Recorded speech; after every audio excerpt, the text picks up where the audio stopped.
बेसुदा मंडी के बेसुदा तालाब के पास स्थित मुक्तिधाम का मुख्य द्वार का दरवाजा खनन माफियाओं के निकल रहे अवैध मिट्टी से भरे ट्रैक्टरों ने ढहा दिया। जहां एक और पहले ही यह शमशान अपने विकास के आंसू बहा रहा है। अर्धनिर्मित इस मुक्तिधाम में आने जाने वाले आमजन के लिए ना तो बैठने की समुचित व्यवस्था है और न ही अभी तक इसका समुचित निर्माण हो पाया। मुक्तिधाम समिति के अध्यक्ष ने बताया कि पंचायत द्वारा मुक्तिधाम की ओर बिल्कुल ध्यान नहीं दिया जा रहा। रोज भारी संख्या में मिट्टी से भरे ट्रैक्टर यहां से निकलते हैं। ट्रैक्टरों ने यहां का मेन गेट भी क्षतिग्रस्त कर दिया, जो अभी भी टूटा पड़ा है। प्रतिदिन करीब 10 से 12 भारी भरकम ट्रालियां मुक्तिधाम के रास्ते से निकलती है, जिसमें मुक्तिधाम की सड़क, पुलिया व तालाब वेस्टवेयर को भारी नुकसान हो सकता है, जो वर्षा ऋतु में तालाब व मुक्तिधाम के लिए बड़ी परेशानी का कारण बन सकती है।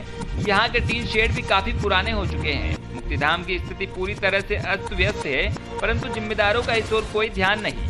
प्रशासन की नाक के नीचे भी हो रहा है अवैध खनन। मुक्तिधाम के पीछे बने तालाब में खनन माफिया बेखौफ होकर अवैध खनन कर रहे हैं। खननकर्ताओं द्वारा अवैध मिट्टी से भरे ट्रैक्टरों को मुक्तिधाम के रास्ते निकाला जाता है। रोज करीब 10 से 12 अवैध मिट्टी से भरी ट्रालियां 100 से भी ज्यादा बार दिन भर में मुक्तिधाम के रास्ते से होकर निकलती है। मुक्तिधाम के पीछे तालाब में मनरेगा का कार्य भी चल रहा, परंतु इसी आड़ में अपना उल्लू सीधा करते हुए खनन माफिया खनन भी कर रहे। गौरतलब है कि समीप में ही पुलिस चौकी भी है, पर कोरोना जैसी इस गंभीर स्थिति में भी प्रशासन की नाक के नीचे ये सब बड़े आराम से हो रहा है। भवानी मंडी से ब्यूरो रिपोर्ट। उन लोगों ने बिल्कुल अनीति कर दी। अभी ये मुक्तिधाम को उनको शॉर्टकट अपनाने के लिए इतने मुक्तिधाम को रास्ता उन्होंने जो बनाया है, उससे सब गांव वालों की तकलीफ है। ये वेस्टवेयर भी खराब हो सकता है, टूट सकता है बारिश में। इस वेस्टवेयर के टूटने से पूरा मुक्तिधाम को क्षति पहुंचेगी। दूसरा, ये आपके सामने ये फाटक तोड़ दिया, और ये पुलिया भी इतनी मजबूत नहीं है कि इस पे 150-200 ट्रैक्टर 200-250 ट्रैक्टर रोज निकलेंगे, तो इसको क्षतिग्रस्त होना भी निश्चित है। तो इसके लिए ग्राम पंचायत को भी अवगत कराया है, पर अब वो ग्राम पंचायत भी इस मामले में तो अभी तक तो कुछ नहीं कुछ कांटे रख दिए थे, और फिर उसके बाद वापस उन्होंने हटा के फिर चालू कर दिया था। आज सुबह फिर रोका मैंने। जिम्मेदारों द्वारा बस जिम्मेदार लोग जो है ना सिर्फ नज़रअंदाज करते हैं। वो सिर्फ जो राशि आती है ना, उसका उपभोग कैसे अपन करें, उस पर ज़्यादा ध्यान देते हैं, ना कि जबकि उनकी जवाबदारी बनती है कि जो अव्यवस्थाएं हो रही है क्षेत्र में उनकी ओर भी ध्यान दें। लेकिन सिर्फ ये रहता है कि राशि आई ग्राम पंचायत में, उसको कैसे ख़त्म करनी, कैसे ठिकाने लगानी, इस तरह की मतलब क्या जो व्यवस्थाएं यहाँ पे मैंने देखी है। मतलब कुल मिला के औपचारिकताएं बस उस राशि का उपभोग कैसे करना, उस राशि को यूज में लेना है।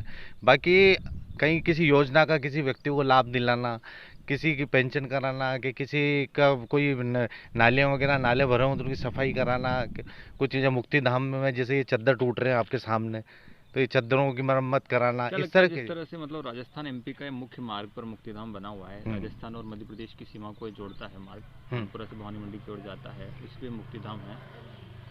इस मेन बाजार के मतलब मेन जगह भी, मेन रोड पर भी मतलब खनन माफिया जो है बेखौफ होकर यहाँ से ट्रैक्टर निकालते हैं।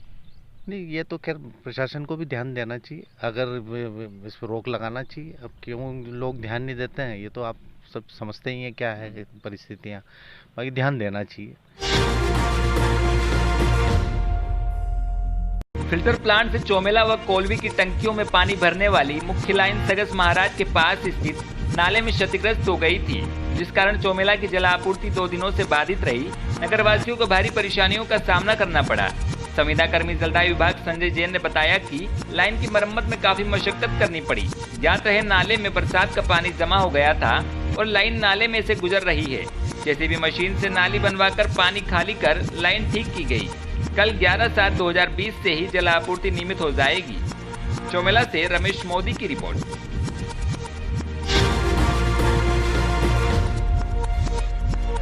झालावाड़ जिले के डग ब्लॉक बीसीएमओ डॉक्टर विकास जैन का चिकित्सीय स्टाफ ने केक काटकर बनाया जन्मदिन। डग ब्लॉक के कोविड-19 अस्पतालों में कोरोना रोगियों के साथ अन्य रोगियों की सेवा में डटे हैं डॉक्टर विकास जैन।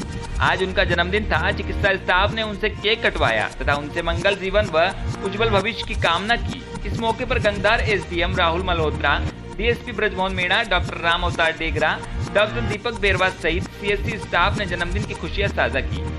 चौमेला से सुनील निगम की रिपोर्ट।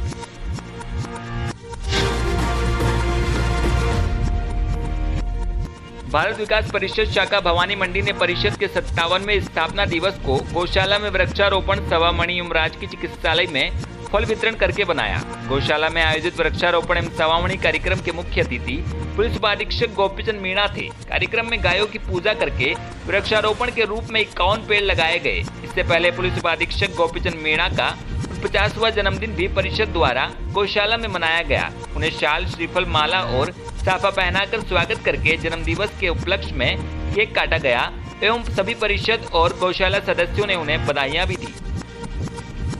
भवानी मंडी से राहुल रावत की रिपोर्ट।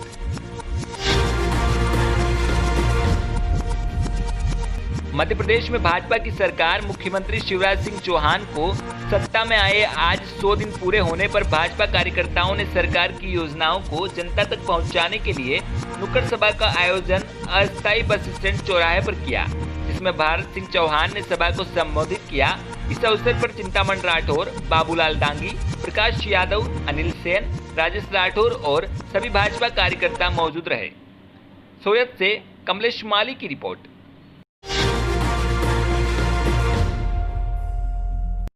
गंगधार उपखंड क्षेत्र के चौमेला कस्बे में कोरोना से जंग जीत कर आए पिता पुत्री का गंगधार एसडीएम राहुल मल्होत्रा, डीएसपी ब्रजमोहन मीणा और बीसीएमओ डॉक्टर विकास जैन सहित चिकित्सा कर्मियों ने उनके घर पहुंचकर स्वागत किया। गंगधार थाना क्षेत्र के चौमेला कस्बे में मिले दोनों पिता पुत्री कोरोना पॉजिटिव की टेस्ट रिपोर्ट में नेगेटिव आए। कोरोना को हराकर चौमेला कस्बे में खुशी की लहर है। एसडीएम, डीएसपी, बीसीएमओ सहित चिकित्सा विभाग की टीम ने उस क्षेत्र में जहां जीरो मोबिलिटी थी उसको हटाया, साथ ही उनके स्वास्थ्य की जांच की, जिसमें वे स्वस्थ पाए गए। प्रशासन ने उन्हें शुभकामनाएं दी। साथ में डॉक्टर जमशेर खान, डॉक्टर दीपक बेरवा, डॉक्टर राम अवतार डेगरा सहित कई कर्मचारी मौजूद रहे। चौमेला से सुनील निगम की रिपोर्ट।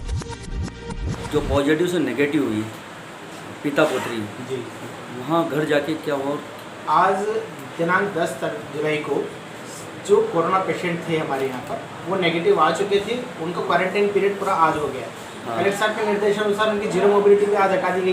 जो एसडीएम साहब, डिप्टी साहब और चिकित्सा विभाग साथ में रह करके उनका हेल्थ चेकअप किया और उनको आज स्वस्थता का कहते हुए कि आप स्वस्थ हैं, आप आपकी नॉर्मल लाइफ रूटीन वे में जी सकते हैं और आप आपके काम धंधे, परिवार के साथ मिलना जुलना ये रूटीन में कर सकते हैं। ये कोरोना पेशेंट जो पॉजिटिव से नेगेटिव हुए हैं, ये हमारे चिकित्सा विभाग के लिए, प्रशासन के लिए, पूरे शहरवासी के लिए एक बहुत बड़ी खुशखबरी है कि उन्होंने एक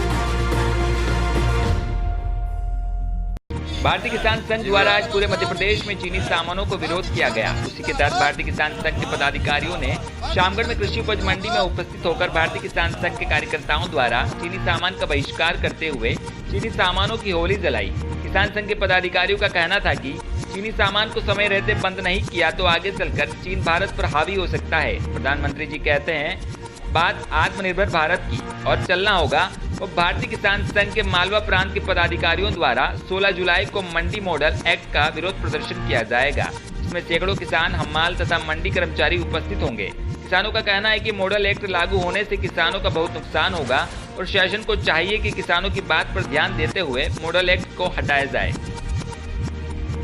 शामगढ़ से पंकज नीडर की रिपोर्ट। उपकरण वगैरह हैं, उनको विरोध स्वरूप भारतीय लोग अपना स्वयं का सामान निर्माण करें और चीनी सामान का बहिष्कार करें। इसलिए भारतीय किसान संघ विरोधी देश का हम कभी सामान उपयोग नहीं करेंगे। हम हमारे भारत को आत्मनिर्भर बनाएंगे। हम चीनी सामान का, प्रोडक्ट का, कोई चीज़ का उपयोग नहीं। देश की 70% आबादी ग्रामीण क्षेत्रों में निवास करती है और इनके विकास की जिम्मेदारी ग्रामीण एवं पंचायत विकास विभाग की होती है। लेकिन विभाग में लेट लतीफी और मनमर्जी के चलते आमजन को कई मूलभूत सुविधाओं से वंचित रहने के मामले सामने आ चुके हैं। वहीं राजगढ़ कलेक्टर नीरज कुमार सिंह आम जनता की समस्याओं को गंभीरता से लेते हुए जिले की कई पंचायतों का लगातार दौरा कर रहे हैं और पंचायत मुख्यालय पर निरीक्षण के दौरान पाई जाने वाली अनियमितता पर सख्त कार्रवाई के निर्देश भी संबंधित अधिकारियों को देते नजर आ रहे हैं। ऐसे में साफ है कि ग्रामीण क्षेत्र में भी विकास के पहिए रफ्तार पकड़ रहे और जन समस्याओं जैसी शिकायतों से लोगों को सरकारी तंत्र पर बढ़ता हुआ भरोसा साफ देखा जा सकता है।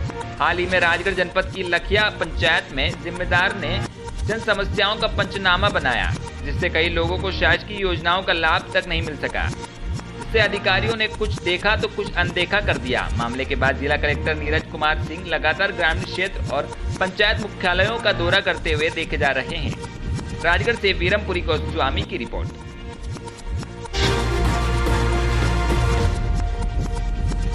श्री मनकामनेश्वर पूर्ण हनुमान मंदिर उंडा घाट पर श्री मद्भागवत कथा आयोजन चल रहा है, जिसमें कथावाचक पंडित विजय घनश्याम शर्मा के मुखारविंद से भागवत कथा के चौथे दिन भगवान श्री कृष्ण का जन्म वृत्तांत का विवरण विस्तृत भक्तों को वर्णित कर सुनाया गया। कथा में सभी भक्तों ने सोशल डिस्टेंसिंग का पालन भी किया और मास्क पहनकर कथा सुनने पहुंचे। सोयत से कमलेश माली की रिपोर्ट।